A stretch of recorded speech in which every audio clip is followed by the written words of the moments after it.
guys! ATV bonding with family? Ano, tara? Dahil first time ng aking papa, ayan, pumunta kami dito sa Barangay Quinilis, Pulumulok, South Cotabato.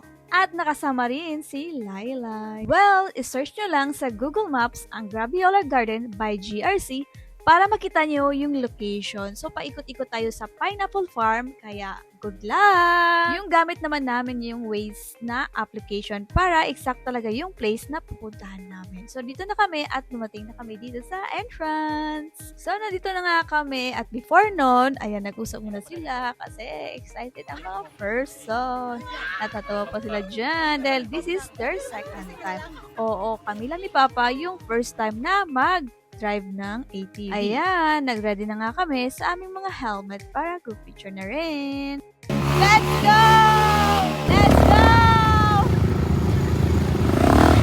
Nag-avail kami ng 1 hour kasi naman, mas maigi talagang mas more time kami mag-ikot-ikot.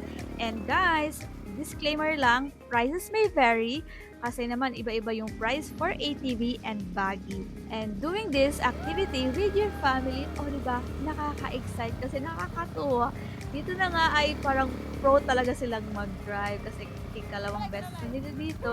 And kasama rin namin si Chan Chan, yung aming bunso, and si Papa. Ayan, super nag-enjoy si Papa pa dyan. Pa-start pa lang yan. Let's go! Kung napapansin ninyo, medyo cloudy yung weather. It's good time to drive kasi naman, protection sa araw. Kaya si Papa nag-enjoy. Kaya check na yung weather kapag tayo ay pupunta dito. Ako naman dito ay umupula muna para naman for start up, para hindi tayo kabahan mamaya. Right. Kitang-kita sa mukha ng aking Papa, nag-enjoy talaga siya mga bash. Ayan din yung aking mga kapatid, tawang-tawa. Sana medyo dry nga yung daanan pero okay lang yan. Basta kayo ay nag-enjoy habang kayo ay nag-drive ng ATV. Pangiti na lang ako dito nakaupo at nag-video. Alam niyo bang struggle, but it's worth it na makita yung family mong nag-enjoy talaga. Sayang nga at hindi nagpakita si Mount Matutum. Yung nasa harapan, yung may clouds. Si Mount Matutum yan, pero okay lang. At least naman, hindi masyadong mainit at nag-enjoy talaga din si Chan Chan. Eto na nga yung part na ako na ang nag-drive. Hoy! Mahina talaga ako mag-drive guys kasi kinakabahan talaga ako yan. Pangiti-ngiti lang pero ayun na.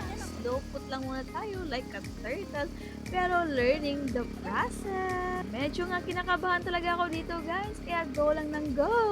Ayan, makita niyo yung face nila, nakakatuwa talaga. And my mama is a pro rider. Kita niyo naman, ang galing. Pumwesto na nga kami dito sa may view kahit wala si Mount Matutum.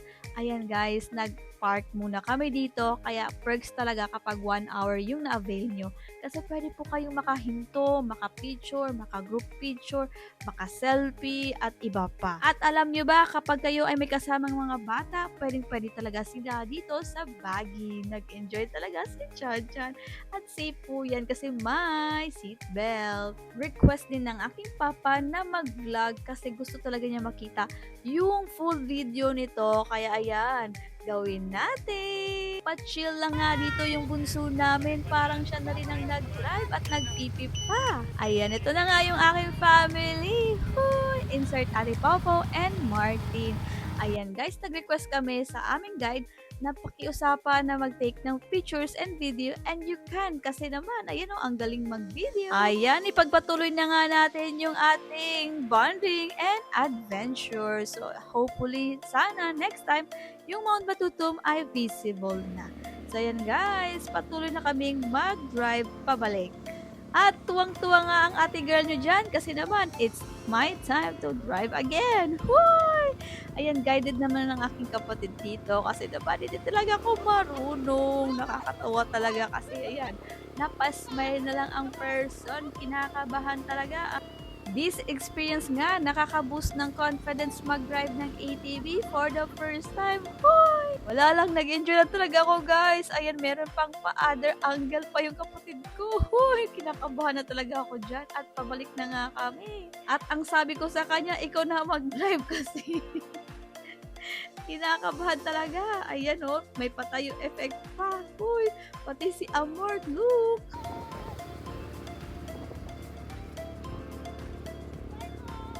O, di ba? Pro na pro talaga sila. Pati si Papa may pa-exhibition pa. Nagkapalitan na nga kasi dito na si Mama sa baggy kasi mainit na, guys. Uy. Hi, Chan! Ayan nga yung second time around. Ayan, master na talaga nilang mag-drive ng ATV. Pero alam nyo ba, dati daw, nababangga nila yung pinya. Woohoo! Dito na part ay may grass na. Kaya ayan, may pa-exhibition din yung aming sister. Ayan, may patayo pa siya. Ayan, nag-enjoy, parang adventure talaga. Uy, go amo. Natutuwa talaga kami dito kasi nagpapalitan kami ng mga nasakyan namin. At ito na nga, yung aming teacher. Si Mama, si Amor, si Papa. Ayan guys, go with your family, enjoy with your friends. Nakakatuwa talaga itong experience kasi naman, ayan, day trip, makikita pa yung nature, ayan, pwede pa kayo mag-video. Sulit na sulit talaga yung 1 hour na avail namin kasi naman, naikot talaga namin yung pineapple farm. Ayan, pabalik na nga kami. Kaya nagpapasalamat ako dito sa experience ko. Natuto ako mag-drive ng ATV with my family. Ayan guys, pabalik na nga kami lahat. And alam nyo ba, ayan, yung nag-video nga, wala nang kasama pabalik. Huy! Eh, naglakad na lang siya. Ayan guys, nag-enjoy talaga ang family. Thank you for watching this video.